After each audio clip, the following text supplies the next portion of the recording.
Pengirim sate beracun, Nani Aprilia Nurjaman mengaku menyesal karena aksinya salah sasaran dan menyebabkan orang lain yakni Naba Faiz Prasetya, 10 anak dari Bandiman pengemudi ojek online, meninggal.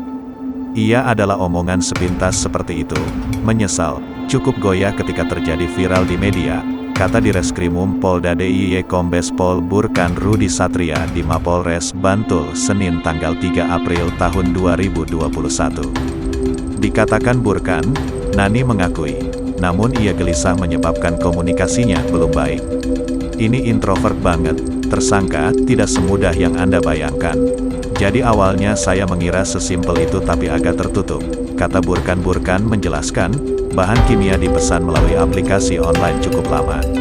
Setelah datang dicampurkan ke bumbu sate pada hari Minggu tanggal 25 April tahun 2021.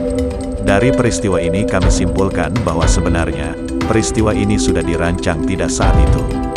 Tetapi sudah dirancang beberapa hari maupun beberapa minggu sebelumnya, kata Burkan, karena pemesanan KCN ini sudah dari kira-kira 3 bulan yang lalu, kata Burkan.